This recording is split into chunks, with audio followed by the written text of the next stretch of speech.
고요한 지혜의 여정에 함께해 주시는 여러분, 안녕하세요.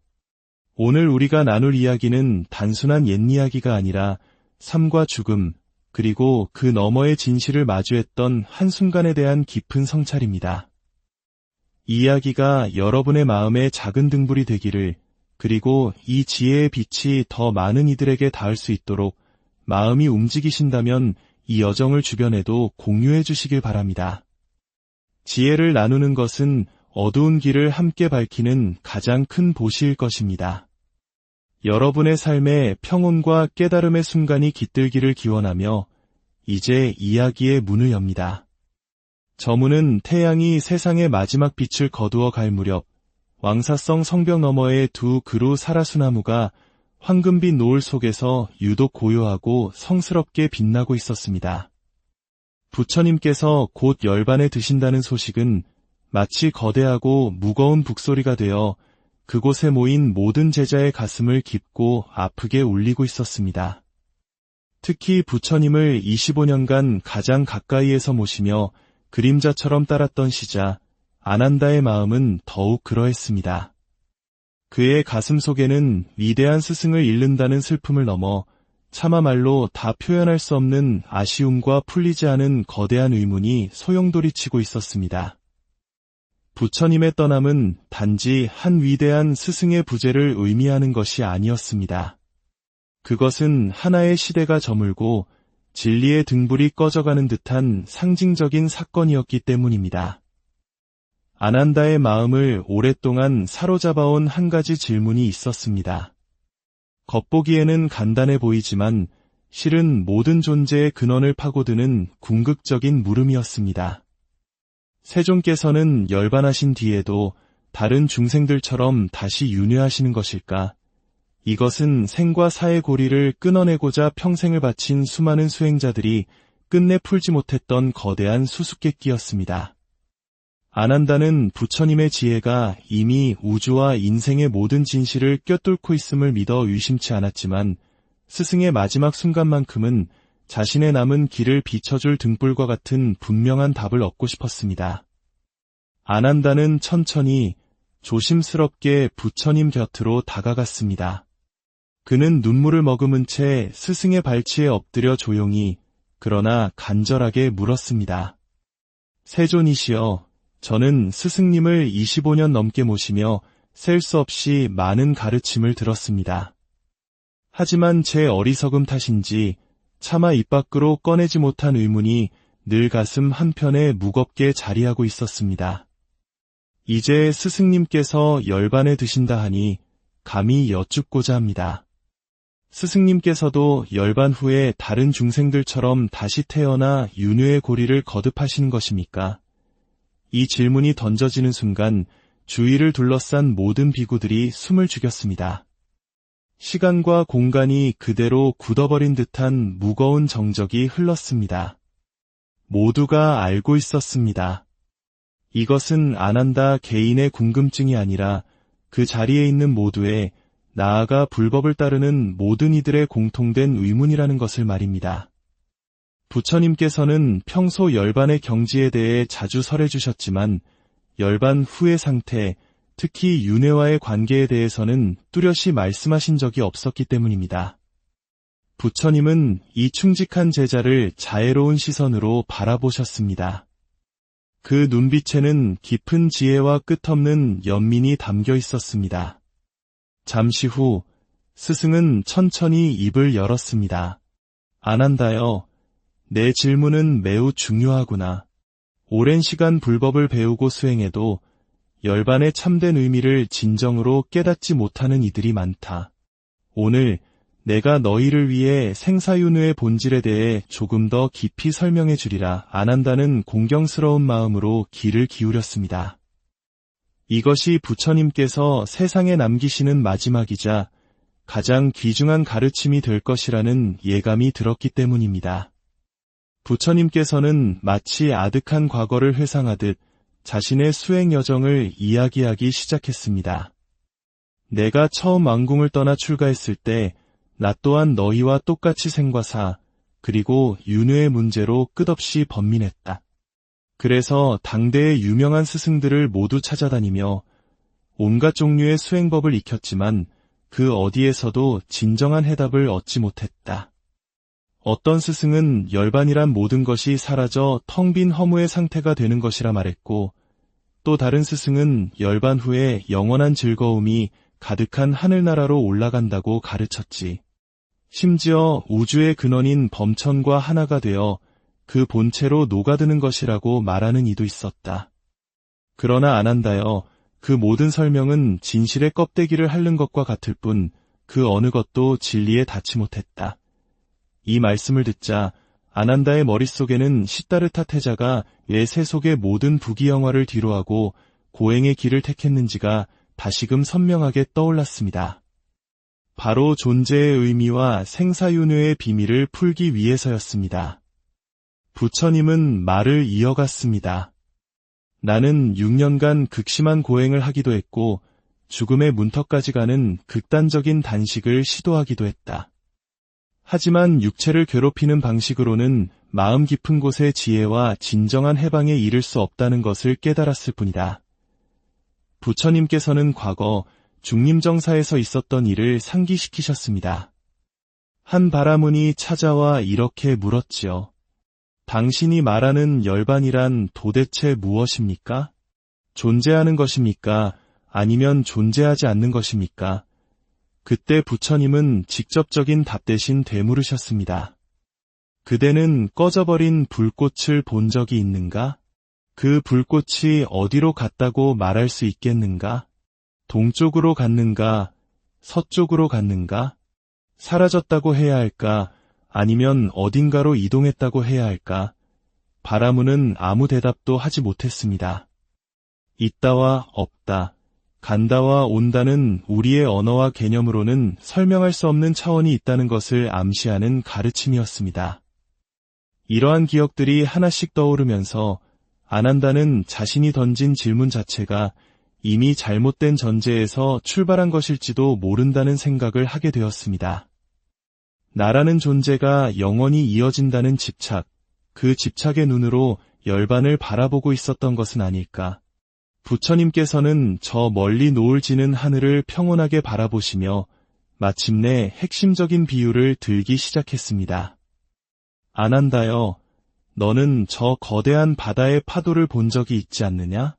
파도는 끊임없이 생겨나고 사라지며 일렁이는 것처럼 보이지만 그 본질은 무엇인가? 전부 똑같은 물이다. 윤회도 이와 같다. 겉으로는 태어나고 죽고 오고 가는 생사가 있는 것처럼 보이지만 사실은 거대한 생명 에너지가 흐르고 전환되는 하나의 과정일 뿐이다. 파도라는 형태에만 집착하면 물이라는 본질을 놓치게 되듯 윤회의 겉모습에만 마음을 빼앗기면 생명의 진실을 보지 못하게 되는 것이다. 이 말씀에 아난다는 가슴이 뭉클해졌습니다. 죽고 태어나는 것이 반복되는 현상이 아니라 더 깊은 차원의 에너지 전환이라는 가르침이 안개처럼 흐릿했던 그의 마음을 조금씩 맑게 했습니다. 부처님은 다시 말씀하셨습니다. 사람들은 열반을 어떤 특별한 장소나 상태라고 생각한다. 어딘가에 도달하면 영원히 머무를 수 있는 경지가 있다고 믿는 것이다. 하지만 그것은 여전히 상대적인 사고방식의 함정에 빠져 있는 것이다. 열반을 진정으로 깨닫기 위해서는 있다와 없다, 생과 사와 같은 모든 이원적인 분별을 뛰어넘어야만 한다. 그렇다면 스승님, 열반은 우리가 추구해야 할 어떤 목적지나 상태가 아니라는 말씀이십니까? 아난다가 물었습니다. 부처님은 고개를 끄덕였습니다. 그렇다. 사람들은 생과 사의 개념으로 열반을 이해하려 하고 있음과 없음의 잣대로 열반을 재단하려 한다. 하지만 그 자체가 거대한 착각이다. 열반은 생사가 있기 이전의 자리이며 유무를 넘어선 근원이다. 이 사실을 제대로 알아야만 진정한 열반을 말할 수 있단다. 부처님은 또 다른 비유를 드셨습니다. 누군가 깊은 꿈을 꾸고 있다고 상상해보아라. 꿈속에서 그는 온갖 기쁨과 슬픔을 겪으며 감정에 휘둘린다. 그런데 그가 꿈에서 깨어나는 순간 그 사람이 어딘가 다른 곳으로 간 것인가? 아니면 꿈이 어딘가로 사라져 버린 것인가? 아니다. 꿈은 그저 의식의 활동이었을 뿐이며 깨어난 뒤에는 그 모든 것이 허망한 환상이었음을 알게 될 뿐이다. 열반도 이와 같다. 열반은 어딘가로 사라지는 것도 없던 곳으로 가는 것도 아니다. 마치 꿈에서 깨어나듯 생사윤회라는 기나긴 꿈에서 완전히 벗어나는 것이다. 이 비유의 제자들은 깊은 생각에 잠겼습니다. 꿈이 깨어진 뒤 꿈의 행방을 묻는 것이 어리석듯 열반의 상태를 생사의 개념으로 묻는 것 또한 그러하겠구나 하고 깨닫기 시작했습니다. 아난다는 더 근본적인 질문을 던졌습니다. 스승님, 그렇다면 열반이 어떤 곳도 어떤 상태도 아니라면 스승님께서 열반에 드신 후에는 저희가 스승님의 존재를 어떻게 느껴야 합니까? 완전히 사라져 어디에도 안 계시게 되는 것은 아닙니까? 부처님께서는 우주의 모든 비밀을 담은 듯한 깊은 눈빛으로 부드러운 미소를 지으며 답하셨습니다. 아난다여, 그 질문이야말로 핵심이다. 너희가 진정으로 열반의 뜻을 깨닫는 순간 내가 단 한순간도 너희 곁을 떠난 적이 없다는 것을 알게 될 것이다. 나의 육신은 사라지지만 나의 참된 본질인 법신은 시간과 공간을 초월하여 이 우주 모든 곳에 그리고 너희의 마음 가장 깊은 곳에 언제나 함께 있을 것이기 때문이다. 이 말씀에 아난다는 뜨거운 감격의 눈물을 흘렸습니다. 그제야 비로소 왜 부처님께서 진리를 보는 자가 곧 나를 보는 자다라고 하셨는지 그 깊은 의미를 온몸으로 깨달을 수 있었습니다. 열반이란 한 개체의 소멸이 아니라 오히려 우주 전체와 하나가 되어 더없이 영원하고 어디에나 깃드는 보편적인 존재가 되는 것이었습니다. 부처님은 마지막 비유로 가르침을 완성하셨습니다. 아난다여, 얼음이 녹아 물이 되었을 때 얼음이 사라졌다고 말할 수 있겠느냐? 물이 증발하여 수증기가 되었을 때 물이 없어졌다고 말할 수 있겠느냐? 그 형태는 바뀌었을지언정 그 본질은 결코 사라진 것이 아니다. 열반도 그러하다. 어디로 가는 것도 소멸되는 것도 아니다. 다만 개체라는 형상과 분별을 초월하여 모든 존재의 가장 근원적인 상태로 되돌아가는 것일 뿐이다. 마침내 아난다의 머릿속을 가득 채웠던 안개가 완전히 걷히는 듯했습니다. 부처님께서는 마지막으로 이렇게 맺으셨습니다. 열반은 모든 번뇌가 멈춘 자리이며 모든 집착을 내려놓은 상태이고 모든 이원적 분별을 초월한 완전한 깨달음이다. 이것을 진심으로 체득하게 되면 더는 열반 후에 어디로 가는가 하는 질문 자체를 던지지 않게 될 것이다. 이미 생사의 파도를 넘어섰고 윤회의 꿈에서 깨어났으며 그 어떤 것에도 제약받지 않는 완전한 자유를 스스로 알게 될 것이기 때문이다. 이 가르침은 아난다의 오랜 의문을 풀어주었을 뿐만 아니라 후세의 모든 이들에게 열반에 대한 새로운 시야를 열어주었습니다. 열반은 끝이 아니라 초월이며 사라짐이 아니라 충만함이고 떠나감이 아니라 존재의 근원으로 되돌아가는 영원한 회귀였습니다. 그것은 이쪽 언덕도 저쪽 언덕도 아닌 생과 사라는 양쪽 언덕을 모두 아우르는 위대한 깨어남이었습니다. 부처님의 이 마지막 가르침은 어두운 밤바다를 비추는 등대처럼 무지와 고통 속에서 헤매는 수많은 중생들에게 해탈의 길을 영원히 비춰주는 불멸의 빛이 되어 고요한 지혜의 여정에 함께해 주시는 여러분, 안녕하세요. 오늘 우리가 나눌 이야기는 단순한 옛 이야기가 아니라 삶과 죽음, 그리고 그 너머의 진실을 마주했던 한순간에 대한 깊은 성찰입니다. 이 이야기가 여러분의 마음에 작은 등불이 되기를, 그리고 이 지혜의 빛이 더 많은 이들에게 닿을 수 있도록 마음이 움직이신다면 이 여정을 주변에도 공유해 주시길 바랍니다.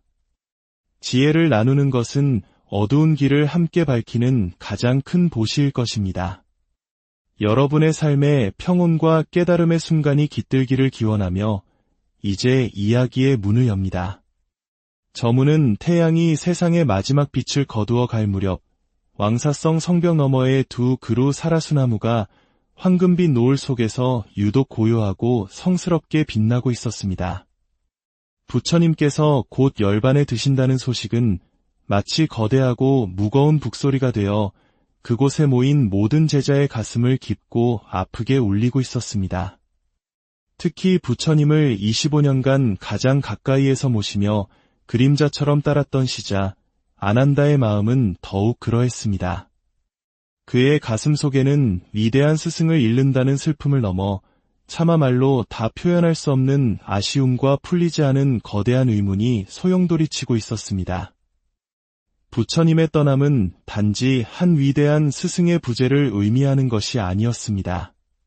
그것은 하나의 시대가 저물고 진리의 등불이 꺼져가는 듯한 상징적인 사건이었기 때문입니다. 아난다의 마음을 오랫동안 사로잡아온 한 가지 질문이 있었습니다. 겉보기에는 간단해 보이지만 실은 모든 존재의 근원을 파고드는 궁극적인 물음이었습니다. 세존께서는 열반하신 뒤에도 다른 중생들처럼 다시 윤회하시는 것일까? 이것은 생과 사의 고리를 끊어내고자 평생을 바친 수많은 수행자들이 끝내 풀지 못했던 거대한 수수께끼였습니다.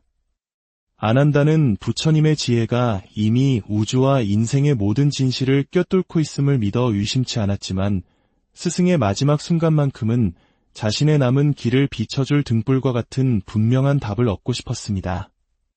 아난다는 천천히 조심스럽게 부처님 곁으로 다가갔습니다. 그는 눈물을 머금은 채 스승의 발치에 엎드려 조용히 그러나 간절하게 물었습니다. 세존이시여, 저는 스승님을 25년 넘게 모시며 셀 수 없이 많은 가르침을 들었습니다.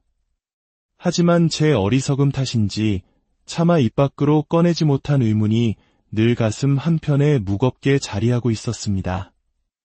이제 스승님께서 열반에 드신다 하니 감히 여쭙고자 합니다.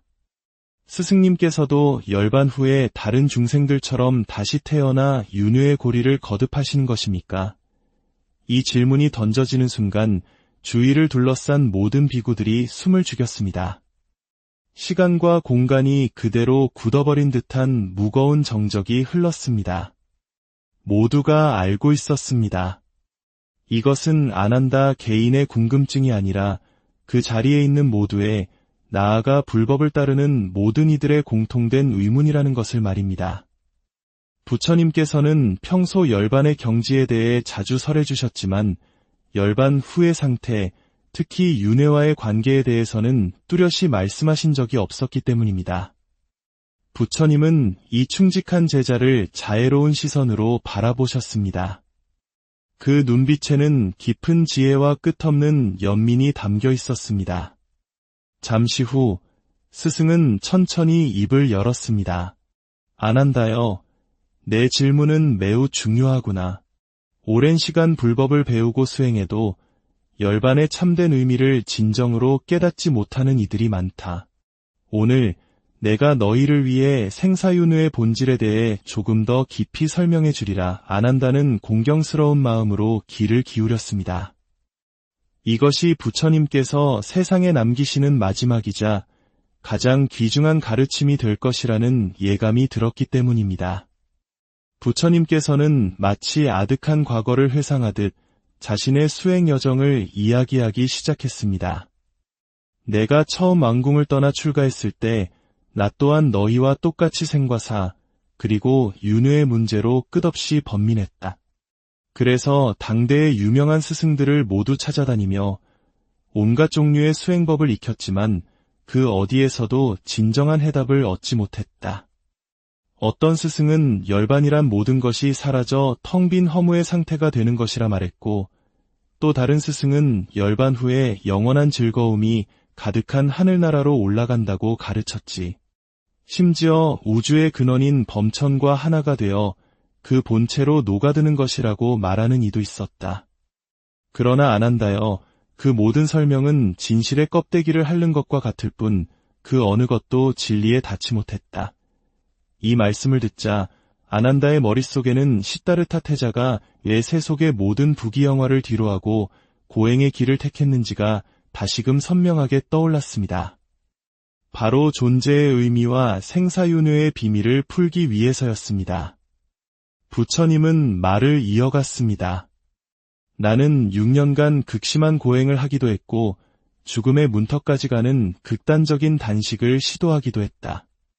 하지만 육체를 괴롭히는 방식으로는 마음 깊은 곳의 지혜와 진정한 해방에 이를 수 없다는 것을 깨달았을 뿐이다. 부처님께서는 과거 중림정사에서 있었던 일을 상기시키셨습니다. 한 바라문이 찾아와 이렇게 물었지요. 당신이 말하는 열반이란 도대체 무엇입니까? 존재하는 것입니까? 아니면 존재하지 않는 것입니까? 그때 부처님은 직접적인 답 대신 되물으셨습니다. 그대는 꺼져버린 불꽃을 본 적이 있는가? 그 불꽃이 어디로 갔다고 말할 수 있겠는가? 동쪽으로 갔는가? 서쪽으로 갔는가? 사라졌다고 해야 할까? 아니면 어딘가로 이동했다고 해야 할까? 바라문은 아무 대답도 하지 못했습니다. 있다와 없다, 간다와 온다는 우리의 언어와 개념으로는 설명할 수 없는 차원이 있다는 것을 암시하는 가르침이었습니다.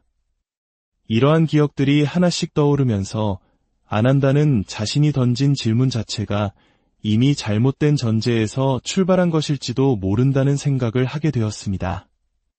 나라는 존재가 영원히 이어진다는 집착, 그 집착의 눈으로 열반을 바라보고 있었던 것은 아닐까. 부처님께서는 저 멀리 노을 지는 하늘을 평온하게 바라보시며 마침내 핵심적인 비유를 들기 시작했습니다. 아난다여, 너는 저 거대한 바다의 파도를 본 적이 있지 않느냐?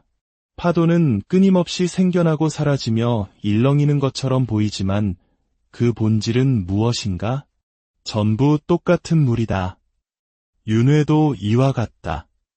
겉으로는 태어나고 죽고 오고 가는 생사가 있는 것처럼 보이지만 사실은 거대한 생명 에너지가 흐르고 전환되는 하나의 과정일 뿐이다. 파도라는 형태에만 집착하면 물이라는 본질을 놓치게 되듯 윤회의 겉모습에만 마음을 빼앗기면 생명의 진실을 보지 못하게 되는 것이다.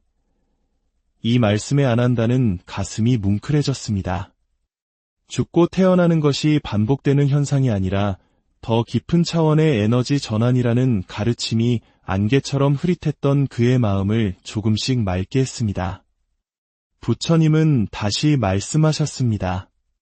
사람들은 열반을 어떤 특별한 장소나 상태라고 생각한다. 어딘가에 도달하면 영원히 머무를 수 있는 경지가 있다고 믿는 것이다. 하지만 그것은 여전히 상대적인 사고방식의 함정에 빠져 있는 것이다. 열반을 진정으로 깨닫기 위해서는 있다와 없다, 생과 사와 같은 모든 이원적인 분별을 뛰어넘어야만 한다. 그렇다면 스승님, 열반은 우리가 추구해야 할 어떤 목적지나 상태가 아니라는 말씀이십니까? 아난다가 물었습니다. 부처님은 고개를 끄덕였습니다. 그렇다. 사람들은 생과 사의 개념으로 열반을 이해하려 하고 있음과 없음의 잣대로 열반을 재단하려 한다. 하지만 그 자체가 거대한 착각이다. 열반은 생사가 있기 이전의 자리이며 유무를 넘어선 근원이다. 이 사실을 제대로 알아야만 진정한 열반을 말할 수 있단다. 부처님은 또 다른 비유를 드셨습니다. 누군가 깊은 꿈을 꾸고 있다고 상상해 보아라. 꿈속에서 그는 온갖 기쁨과 슬픔을 겪으며 감정에 휘둘린다.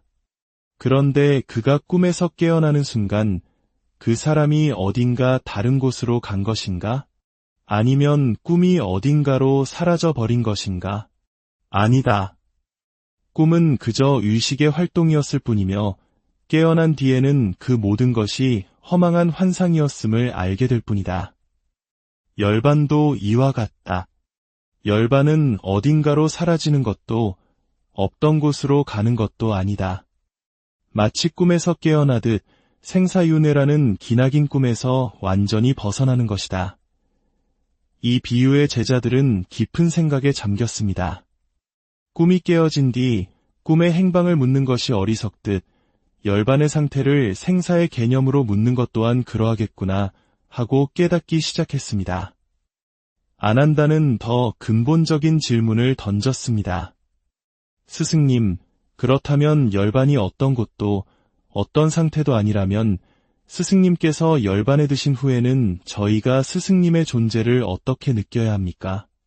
완전히 사라져 어디에도 안 계시게 되는 것은 아닙니까? 부처님께서는 우주의 모든 비밀을 담은 듯한 깊은 눈빛으로 부드러운 미소를 지으며 답하셨습니다. 아난다여, 그 질문이야말로 핵심이다. 너희가 진정으로 열반의 뜻을 깨닫는 순간 내가 단 한순간도 너희 곁을 떠난 적이 없다는 것을 알게 될 것이다. 나의 육신은 사라지지만 나의 참된 본질인 법신은 시간과 공간을 초월하여 이 우주 모든 곳에 그리고 너희의 마음 가장 깊은 곳에 언제나 함께 있을 것이기 때문이다. 이 말씀에 아난다는 뜨거운 감격의 눈물을 흘렸습니다. 그제야 비로소 왜 부처님께서 진리를 보는 자가 곧 나를 보는 자다라고 하셨는지 그 깊은 의미를 온몸으로 깨달을 수 있었습니다. 열반이란 한 개체의 소멸이 아니라 오히려 우주 전체와 하나가 되어 더없이 영원하고 어디에나 깃드는 보편적인 존재가 되는 것이었습니다. 부처님은 마지막 비유로 가르침을 완성하셨습니다. 아난다여, 얼음이 녹아 물이 되었을 때 얼음이 사라졌다고 말할 수 있겠느냐? 물이 증발하여 수증기가 되었을 때 물이 없어졌다고 말할 수 있겠느냐? 그 형태는 바뀌었을지언정 그 본질은 결코 사라진 것이 아니다. 열반도 그러하다. 어디로 가는 것도 소멸되는 것도 아니다. 다만 개체라는 형상과 분별을 초월하여 모든 존재의 가장 근원적인 상태로 되돌아가는 것일 뿐이다. 마침내 아난다의 머릿속을 가득 채웠던 안개가 완전히 걷히는 듯했습니다. 부처님께서는 마지막으로 이렇게 맺으셨습니다. 열반은 모든 번뇌가 멈춘 자리이며 모든 집착을 내려놓은 상태이고 모든 이원적 분별을 초월한 완전한 깨달음이다. 이것을 진심으로 체득하게 되면 더는 열반 후에 어디로 가는가 하는 질문 자체를 던지지 않게 될 것이다. 이미 생사의 파도를 넘어섰고 윤회의 꿈에서 깨어났으며 그 어떤 것에도 제약받지 않는 완전한 자유를 스스로 알게 될 것이기 때문이다. 이 가르침은 아난다의 오랜 의문을 풀어주었을 뿐만 아니라 후세의 모든 이들에게 열반에 대한 새로운 시야를 열어주었습니다. 열반은 끝이 아니라 초월이며 사라짐이 아니라 충만함이고 떠나감이 아니라 존재의 근원으로 되돌아가는 영원한 회귀였습니다. 그것은 이쪽 언덕도 저쪽 언덕도 아닌 생과 사라는 양쪽 언덕을 모두 아우르는 위대한 깨어남이었습니다. 부처님의 이 마지막 가르침은 어두운 밤바다를 비추는 등대처럼 무지와 고통 속에서 헤매는 수많은 중생들에게 해탈의 길을 영원히 비춰주는 불멸의 빛이 되어 고요한 지혜의 여정에 함께해 주시는 여러분, 안녕하세요. 오늘 우리가 나눌 이야기는 단순한 옛 이야기가 아니라 삶과 죽음, 그리고 그 너머의 진실을 마주했던 한순간에 대한 깊은 성찰입니다. 이 이야기가 여러분의 마음에 작은 등불이 되기를, 그리고 이 지혜의 빛이 더 많은 이들에게 닿을 수 있도록 마음이 움직이신다면 이 여정을 주변에도 공유해 주시길 바랍니다. 지혜를 나누는 것은 어두운 길을 함께 밝히는 가장 큰 보시일 것입니다. 여러분의 삶에 평온과 깨달음의 순간이 깃들기를 기원하며 이제 이야기의 문을 엽니다. 저 문은 태양이 세상의 마지막 빛을 거두어 갈 무렵 왕사성 성벽 너머의 두 그루 사라수나무가 황금빛 노을 속에서 유독 고요하고 성스럽게 빛나고 있었습니다. 부처님께서 곧 열반에 드신다는 소식은 마치 거대하고 무거운 북소리가 되어 그곳에 모인 모든 제자의 가슴을 깊고 아프게 울리고 있었습니다. 특히 부처님을 25년간 가장 가까이에서 모시며 그림자처럼 따랐던 시자 아난다의 마음은 더욱 그러했습니다. 그의 가슴 속에는 위대한 스승을 잃는다는 슬픔을 넘어 차마 말로 다 표현할 수 없는 아쉬움과 풀리지 않은 거대한 의문이 소용돌이치고 있었습니다. 부처님의 떠남은 단지 한 위대한 스승의 부재를 의미하는 것이 아니었습니다. 그것은 하나의 시대가 저물고 진리의 등불이 꺼져가는 듯한 상징적인 사건이었기 때문입니다. 아난다의 마음을 오랫동안 사로잡아온 한 가지 질문이 있었습니다. 겉보기에는 간단해 보이지만 실은 모든 존재의 근원을 파고드는 궁극적인 물음이었습니다. 세존께서는 열반하신 뒤에도 다른 중생들처럼 다시 윤회하시는 것일까? 이것은 생과 사의 고리를 끊어내고자 평생을 바친 수많은 수행자들이 끝내 풀지 못했던 거대한 수수께끼였습니다. 아난다는 부처님의 지혜가 이미 우주와 인생의 모든 진실을 꿰뚫고 있음을 믿어 의심치 않았지만 스승의 마지막 순간만큼은 자신의 남은 길을 비춰줄 등불과 같은 분명한 답을 얻고 싶었습니다. 아난다는 천천히 조심스럽게 부처님 곁으로 다가갔습니다.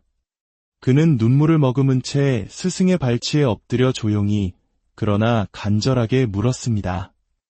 세존이시여, 저는 스승님을 25년 넘게 모시며 셀 수 없이 많은 가르침을 들었습니다. 하지만 제 어리석음 탓인지 차마 입 밖으로 꺼내지 못한 의문이 늘 가슴 한편에 무겁게 자리하고 있었습니다. 이제 스승님께서 열반에 드신다 하니 감히 여쭙고자 합니다. 스승님께서도 열반 후에 다른 중생들처럼 다시 태어나 윤회의 고리를 거듭하시는 것입니까? 이 질문이 던져지는 순간 주위를 둘러싼 모든 비구들이 숨을 죽였습니다. 시간과 공간이 그대로 굳어버린 듯한 무거운 정적이 흘렀습니다. 모두가 알고 있었습니다. 이것은 아난다 개인의 궁금증이 아니라 그 자리에 있는 모두의, 나아가 불법을 따르는 모든 이들의 공통된 의문이라는 것을 말입니다. 부처님께서는 평소 열반의 경지에 대해 자주 설해주셨지만 열반 후의 상태, 특히 윤회와의 관계에 대해서는 뚜렷이 말씀하신 적이 없었기 때문입니다. 부처님은 이 충직한 제자를 자애로운 시선으로 바라보셨습니다. 그 눈빛에는 깊은 지혜와 끝없는 연민이 담겨 있었습니다. 잠시 후 스승은 천천히 입을 열었습니다. 아난다여, 내 질문은 매우 중요하구나. 오랜 시간 불법을 배우고 수행해도 열반의 참된 의미를 진정으로 깨닫지 못하는 이들이 많다. 오늘 내가 너희를 위해 생사윤회의 본질에 대해 조금 더 깊이 설명해 주리라. 아난다는 공경스러운 마음으로 귀를 기울였습니다. 이것이 부처님께서 세상에 남기시는 마지막이자 가장 귀중한 가르침이 될 것이라는 예감이 들었기 때문입니다. 부처님께서는 마치 아득한 과거를 회상하듯 자신의 수행 여정을 이야기하기 시작했습니다. 내가 처음 왕궁을 떠나 출가했을 때 나 또한 너희와 똑같이 생과 사, 그리고 윤회의 문제로 끝없이 번민했다. 그래서 당대의 유명한 스승들을 모두 찾아다니며 온갖 종류의 수행법을 익혔지만 그 어디에서도 진정한 해답을 얻지 못했다. 어떤 스승은 열반이란 모든 것이 사라져 텅 빈 허무의 상태가 되는 것이라 말했고, 또 다른 스승은 열반 후에 영원한 즐거움이 가득한 하늘나라로 올라간다고 가르쳤지. 심지어 우주의 근원인 범천과 하나가 되어 그 본체로 녹아드는 것이라고 말하는 이도 있었다. 그러나 아난다여, 그 모든 설명은 진실의 껍데기를 핥는 것과 같을 뿐 그 어느 것도 진리에 닿지 못했다. 이 말씀을 듣자 아난다의 머릿속에는 시다르타 태자가 왜 세속의 모든 부귀영화를 뒤로하고 고행의 길을 택했는지가 다시금 선명하게 떠올랐습니다. 바로 존재의 의미와 생사윤회의 비밀을 풀기 위해서였습니다. 부처님은 말을 이어갔습니다. 나는 6년간 극심한 고행을 하기도 했고 죽음의 문턱까지 가는 극단적인 단식을 시도하기도 했다. 하지만 육체를 괴롭히는 방식으로는 마음 깊은 곳의 지혜와 진정한 해방에 이를 수 없다는 것을 깨달았을 뿐이다. 부처님께서는 과거 중림정사에서 있었던 일을 상기시키셨습니다. 한 바라문이 찾아와 이렇게 물었지요. 당신이 말하는 열반이란 도대체 무엇입니까? 존재하는 것입니까? 아니면 존재하지 않는 것입니까? 그때 부처님은 직접적인 답 대신 되물으셨습니다. 그대는 꺼져버린 불꽃을 본 적이 있는가? 그 불꽃이 어디로 갔다고 말할 수 있겠는가? 동쪽으로 갔는가? 서쪽으로 갔는가? 사라졌다고 해야 할까? 아니면 어딘가로 이동했다고 해야 할까? 바라문은 아무 대답도 하지 못했습니다. 있다와 없다, 간다와 온다는 우리의 언어와 개념으로는 설명할 수 없는 차원이 있다는 것을 암시하는 가르침이었습니다. 이러한 기억들이 하나씩 떠오르면서 아난다는 자신이 던진 질문 자체가 이미 잘못된 전제에서 출발한 것일지도 모른다는 생각을 하게 되었습니다. 나라는 존재가 영원히 이어진다는 집착, 그 집착의 눈으로 열반을 바라보고 있었던 것은 아닐까. 부처님께서는 저 멀리 노을 지는 하늘을 평온하게 바라보시며 마침내 핵심적인 비유를 들기 시작했습니다. 아난다여, 너는 저 거대한 바다의 파도를 본 적이 있지 않느냐? 파도는 끊임없이 생겨나고 사라지며 일렁이는 것처럼 보이지만 그 본질은 무엇인가? 전부 똑같은 물이다. 윤회도 이와 같다. 겉으로는 태어나고 죽고 오고 가는 생사가 있는 것처럼 보이지만 사실은 거대한 생명 에너지가 흐르고 전환되는 하나의 과정일 뿐이다. 파도라는 형태에만 집착하면 물이라는 본질을 놓치게 되듯 윤회의 겉모습에만 마음을 빼앗기면 생명의 진실을 보지 못하게 되는 것이다. 이 말씀에 아난다는 가슴이 뭉클해졌습니다. 죽고 태어나는 것이 반복되는 현상이 아니라 더 깊은 차원의 에너지 전환이라는 가르침이 안개처럼 흐릿했던 그의 마음을 조금씩 맑게 했습니다. 부처님은 다시 말씀하셨습니다. 사람들은 열반을 어떤 특별한 장소나 상태라고 생각한다. 어딘가에 도달하면 영원히 머무를 수 있는 경지가 있다고 믿는 것이다. 하지만 그것은 여전히 상대적인 사고방식의 함정에 빠져 있는 것이다. 열반을 진정으로 깨닫기 위해서는 있다와 없다, 생과 사와 같은 모든 이원적인 분별을 뛰어넘어야만 한다. 그렇다면 스승님, 열반은 우리가 추구해야 할 어떤 목적지나 상태가 아니라는 말씀이십니까? 아난다가 물었습니다. 부처님은 고개를 끄덕였습니다. 그렇다. 사람들은 생과 사의 개념으로 열반을 이해하려 하고 있음과 없음의 잣대로 열반을 재단하려 한다. 하지만 그 자체가 거대한 착각이다. 열반은 생사가 있기 이전의 자리이며 유무를 넘어선 근원이다. 이 사실을 제대로 알아야만 진정한 열반을 말할 수 있단다. 부처님은 또 다른 비유를 드셨습니다. 누군가 깊은 꿈을 꾸고 있다고 상상해 보아라. 꿈속에서 그는 온갖 기쁨과 슬픔을 겪으며 감정에 휘둘린다. 그런데 그가 꿈에서 깨어나는 순간 그 사람이 어딘가 다른 곳으로 간 것인가? 아니면 꿈이 어딘가로 사라져 버린 것인가? 아니다. 꿈은 그저 의식의 활동이었을 뿐이며 깨어난 뒤에는 그 모든 것이 허망한 환상이었음을 알게 될 뿐이다. 열반도 이와 같다. 열반은 어딘가로 사라지는 것도 없던 곳으로 가는 것도 아니다. 마치 꿈에서 깨어나듯 생사윤회라는 기나긴 꿈에서 완전히 벗어나는 것이다. 이 비유의 제자들은 깊은 생각에 잠겼습니다.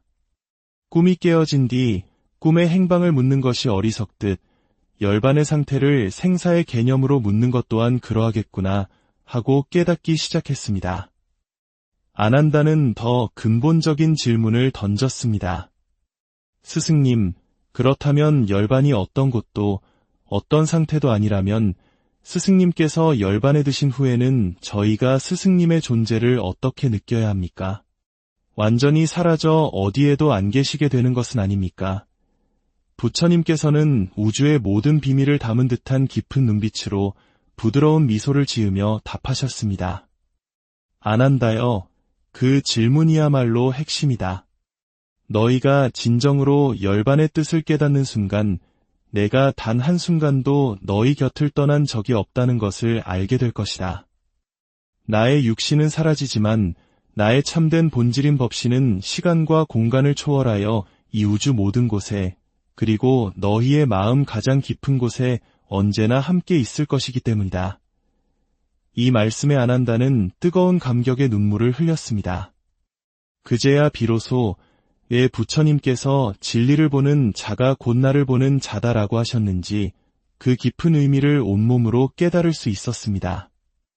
열반이란 한 개체의 소멸이 아니라 오히려 우주 전체와 하나가 되어 더없이 영원하고 어디에나 깃드는 보편적인 존재가 되는 것이었습니다.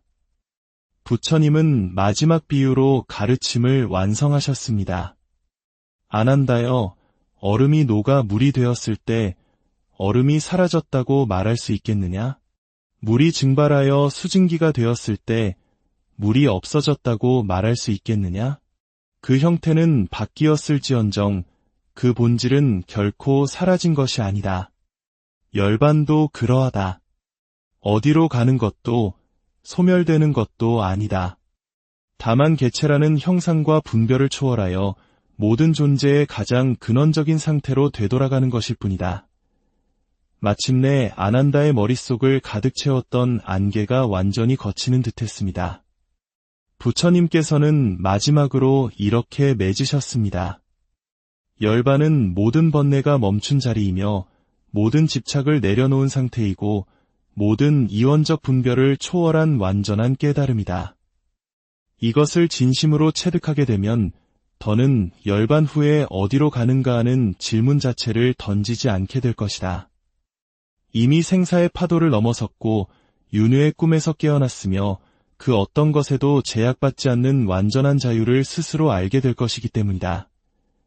이 가르침은 아난다의 오랜 의문을 풀어주었을 뿐만 아니라 후세의 모든 이들에게 열반에 대한 새로운 시야를 열어주었습니다. 열반은 끝이 아니라 초월이며 사라짐이 아니라 충만함이고 떠나감이 아니라 존재의 근원으로 되돌아가는 영원한 회귀였습니다. 그것은 이쪽 언덕도 저쪽 언덕도 아닌 생과 사라는 양쪽 언덕을 모두 아우르는 위대한 깨어남이었습니다. 부처님의 이 마지막 가르침은 어두운 밤바다를 비추는 등대처럼 무지와 고통 속에서 헤매는 수많은 중생들에게 해탈의 길을 영원히 비춰주는 불멸의 빛이 되어 고요한 지혜의 여정에 함께해 주시는 여러분, 안녕하세요. 오늘 우리가 나눌 이야기는 단순한 옛 이야기가 아니라 삶과 죽음, 그리고 그 너머의 진실을 마주했던 한순간에 대한 깊은 성찰입니다. 이 이야기가 여러분의 마음에 작은 등불이 되기를, 그리고 이 지혜의 빛이 더 많은 이들에게 닿을 수 있도록 마음이 움직이신다면 이 여정을 주변에도 공유해 주시길 바랍니다. 지혜를 나누는 것은 어두운 길을 함께 밝히는 가장 큰 보시일 것입니다. 여러분의 삶에 평온과 깨달음의 순간이 깃들기를 기원하며 이제 이야기의 문을 엽니다. 저 문은 태양이 세상의 마지막 빛을 거두어 갈 무렵 왕사성 성벽 너머의 두 그루 사라수나무가 황금빛 노을 속에서 유독 고요하고 성스럽게 빛나고 있었습니다. 부처님께서 곧 열반에 드신다는 소식은 마치 거대하고 무거운 북소리가 되어 그곳에 모인 모든 제자의 가슴을 깊고 아프게 울리고 있었습니다. 특히 부처님을 25년간 가장 가까이에서 모시며 그림자처럼 따랐던 시자 아난다의 마음은 더욱 그러했습니다. 그의 가슴 속에는 위대한 스승을 잃는다는 슬픔을 넘어 차마 말로 다 표현할 수 없는 아쉬움과 풀리지 않은 거대한 의문이 소용돌이치고 있었습니다. 부처님의 떠남은 단지 한 위대한 스승의 부재를 의미하는 것이 아니었습니다. 그것은 하나의 시대가 저물고 진리의 등불이 꺼져가는 듯한 상징적인 사건이었기 때문입니다. 아난다의 마음을 오랫동안 사로잡아온 한 가지 질문이 있었습니다.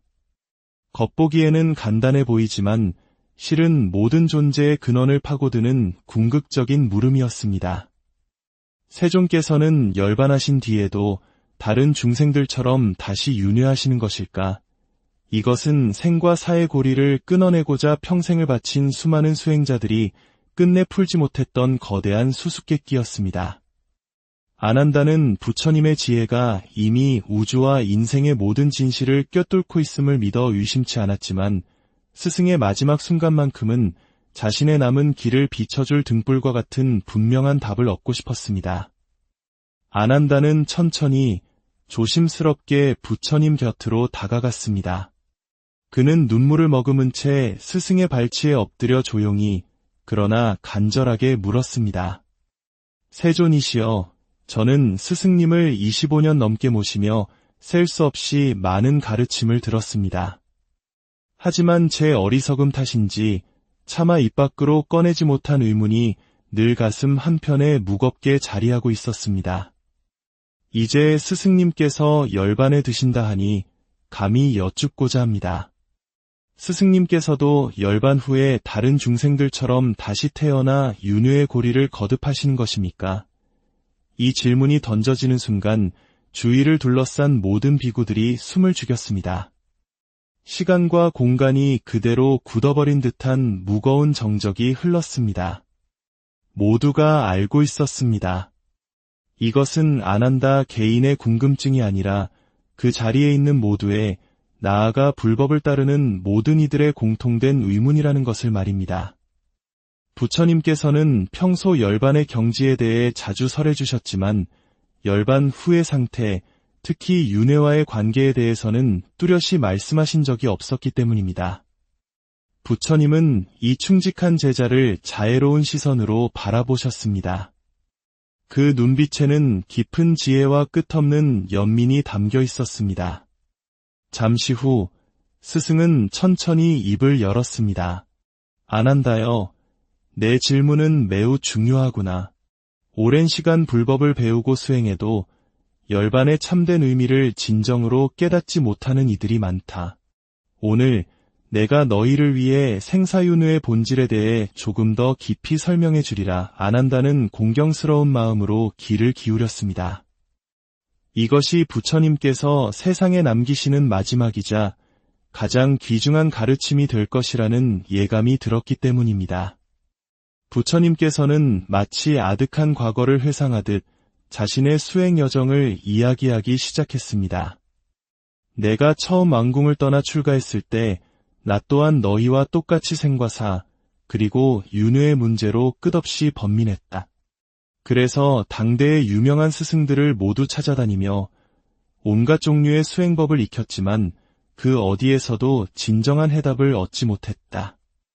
어떤 스승은 열반이란 모든 것이 사라져 텅 빈 허무의 상태가 되는 것이라 말했고, 또 다른 스승은 열반 후에 영원한 즐거움이 가득한 하늘나라로 올라간다고 가르쳤지. 심지어 우주의 근원인 범천과 하나가 되어 그 본체로 녹아드는 것이라고 말하는 이도 있었다. 그러나 아난다여, 그 모든 설명은 진실의 껍데기를 핥는 것과 같을 뿐 그 어느 것도 진리에 닿지 못했다. 이 말씀을 듣자 아난다의 머릿속에는 시다르타 태자가 왜 세속의 모든 부귀영화를 뒤로하고 고행의 길을 택했는지가 다시금 선명하게 떠올랐습니다. 바로 존재의 의미와 생사윤회의 비밀을 풀기 위해서였습니다. 부처님은 말을 이어갔습니다. 나는 6년간 극심한 고행을 하기도 했고 죽음의 문턱까지 가는 극단적인 단식을 시도하기도 했다. 하지만 육체를 괴롭히는 방식으로는 마음 깊은 곳의 지혜와 진정한 해방에 이를 수 없다는 것을 깨달았을 뿐이다. 부처님께서는 과거 중림정사에서 있었던 일을 상기시키셨습니다. 한 바라문이 찾아와 이렇게 물었지요. 당신이 말하는 열반이란 도대체 무엇입니까? 존재하는 것입니까? 아니면 존재하지 않는 것입니까? 그때 부처님은 직접적인 답 대신 되물으셨습니다. 그대는 꺼져버린 불꽃을 본 적이 있는가? 그 불꽃이 어디로 갔다고 말할 수 있겠는가? 동쪽으로 갔는가? 서쪽으로 갔는가? 사라졌다고 해야 할까? 아니면 어딘가로 이동했다고 해야 할까? 바라문은 아무 대답도 하지 못했습니다. 있다와 없다, 간다와 온다는 우리의 언어와 개념으로는 설명할 수 없는 차원이 있다는 것을 암시하는 가르침이었습니다. 이러한 기억들이 하나씩 떠오르면서 아난다는 자신이 던진 질문 자체가 이미 잘못된 전제에서 출발한 것일지도 모른다는 생각을 하게 되었습니다. 나라는 존재가 영원히 이어진다는 집착, 그 집착의 눈으로 열반을 바라보고 있었던 것은 아닐까. 부처님께서는 저 멀리 노을 지는 하늘을 평온하게 바라보시며 마침내 핵심적인 비유를 들기 시작했습니다. 아난다여, 너는 저 거대한 바다의 파도를 본 적이 있지 않느냐? 파도는 끊임없이 생겨나고 사라지며 일렁이는 것처럼 보이지만 그 본질은 무엇인가? 전부 똑같은 물이다. 윤회도 이와 같다. 겉으로는 태어나고 죽고 오고 가는 생사가 있는 것처럼 보이지만 사실은 거대한 생명 에너지가 흐르고 전환되는 하나의 과정일 뿐이다. 파도라는 형태에만 집착하면 물이라는 본질을 놓치게 되듯 윤회의 겉모습에만 마음을 빼앗기면 생명의 진실을 보지 못하게 되는 것이다. 이 말씀에 아난다는 가슴이 뭉클해졌습니다. 죽고 태어나는 것이 반복되는 현상이 아니라 더 깊은 차원의 에너지 전환이라는 가르침이 안개처럼 흐릿했던 그의 마음을 조금씩 맑게 했습니다. 부처님은 다시 말씀하셨습니다. 사람들은 열반을 어떤 특별한 장소나 상태라고 생각한다. 어딘가에 도달하면 영원히 머무를 수 있는 경지가 있다고 믿는 것이다. 하지만 그것은 여전히 상대적인 사고방식의 함정에 빠져 있는 것이다. 열반을 진정으로 깨닫기 위해서는 있다와 없다, 생과 사와 같은 모든 이원적인 분별을 뛰어넘어야만 한다. 그렇다면 스승님, 열반은 우리가 추구해야 할 어떤 목적지나 상태가 아니라는 말씀이십니까? 아난다가 물었습니다. 부처님은 고개를 끄덕였습니다. 그렇다. 사람들은 생과 사의 개념으로 열반을 이해하려 하고 있음과 없음의 잣대로 열반을 재단하려 한다. 하지만 그 자체가 거대한 착각이다. 열반은 생사가 있기 이전의 자리이며 유무를 넘어선 근원이다. 이 사실을 제대로 알아야만 진정한 열반을 말할 수 있단다. 부처님은 또 다른 비유를 드셨습니다. 누군가 깊은 꿈을 꾸고 있다고 상상해 보아라. 꿈속에서 그는 온갖 기쁨과 슬픔을 겪으며 감정에 휘둘린다. 그런데 그가 꿈에서 깨어나는 순간 그 사람이 어딘가 다른 곳으로 간 것인가? 아니면 꿈이 어딘가로 사라져 버린 것인가?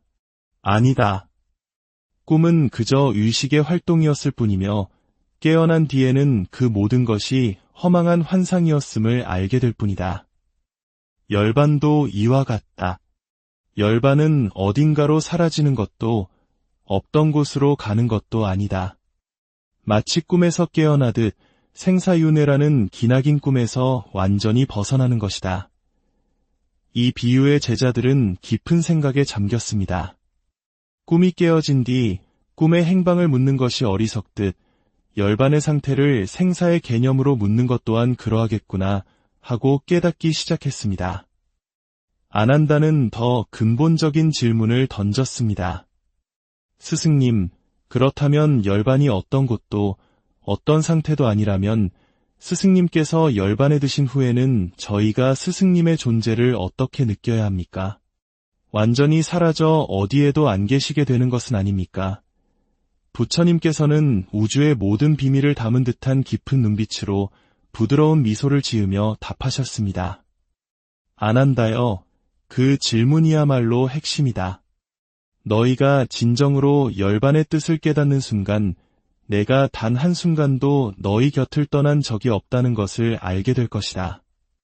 나의 육신은 사라지지만 나의 참된 본질인 법신은 시간과 공간을 초월하여 이 우주 모든 곳에, 그리고 너희의 마음 가장 깊은 곳에 언제나 함께 있을 것이기 때문이다. 이 말씀에 아난다는 뜨거운 감격의 눈물을 흘렸습니다. 그제야 비로소 왜 부처님께서 진리를 보는 자가 곧 나를 보는 자다라고 하셨는지 그 깊은 의미를 온몸으로 깨달을 수 있었습니다. 열반이란 한 개체의 소멸이 아니라 오히려 우주 전체와 하나가 되어 더없이 영원하고 어디에나 깃드는 보편적인 존재가 되는 것이었습니다. 부처님은 마지막 비유로 가르침을 완성하셨습니다. 아난다여, 얼음이 녹아 물이 되었을 때 얼음이 사라졌다고 말할 수 있겠느냐? 물이 증발하여 수증기가 되었을 때 물이 없어졌다고 말할 수 있겠느냐? 그 형태는 바뀌었을지언정 그 본질은 결코 사라진 것이 아니다. 열반도 그러하다. 어디로 가는 것도 소멸되는 것도 아니다. 다만 개체라는 형상과 분별을 초월하여 모든 존재의 가장 근원적인 상태로 되돌아가는 것일 뿐이다.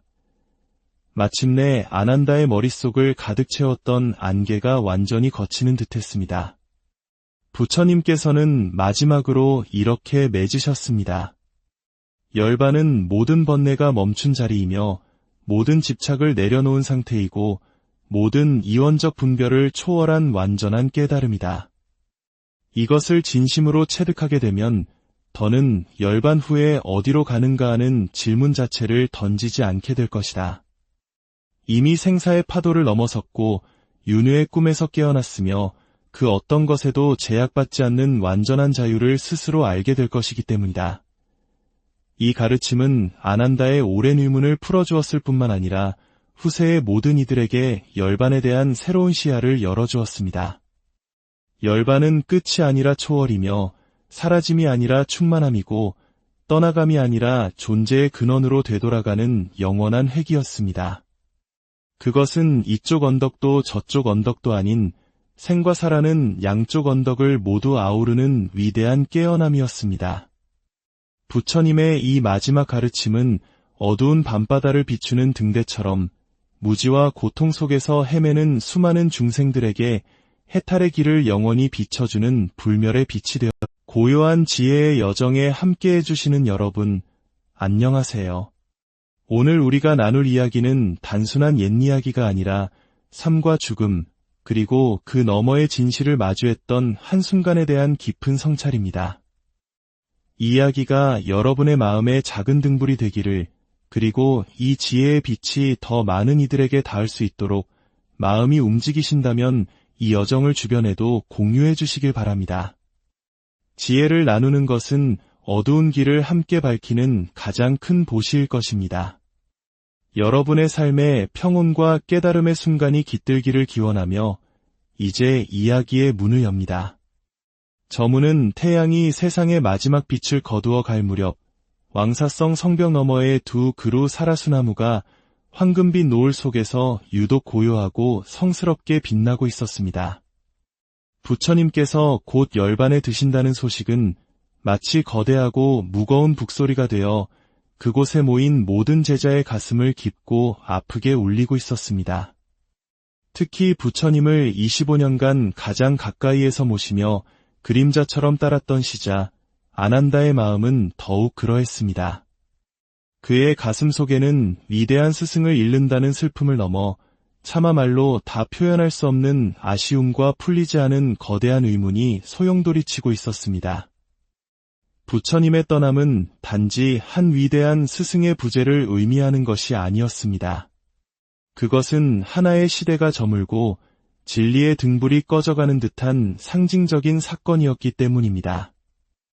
아난다의 마음을 오랫동안 사로잡아온 한 가지 질문이 있었습니다. 겉보기에는 간단해 보이지만 실은 모든 존재의 근원을 파고드는 궁극적인 물음이었습니다. 세존께서는 열반하신 뒤에도 다른 중생들처럼 다시 윤회하시는 것일까? 이것은 생과 사의 고리를 끊어내고자 평생을 바친 수많은 수행자들이 끝내 풀지 못했던 거대한 수수께끼였습니다. 안 한다는 부처님의 지혜가 이미 우주와 인생의 모든 진실을 꿰뚫고 있음을 믿어 의심치 않았지만 스승의 마지막 순간만큼은 자신의 남은 길을 비춰줄 등불과 같은 분명한 답을 얻고 싶었습니다. 안 한다는 천천히 조심스럽게 부처님 곁으로 다가갔습니다. 그는 눈물을 머금은 채 스승의 발치에 엎드려 조용히 그러나 간절하게 물었습니다. 세종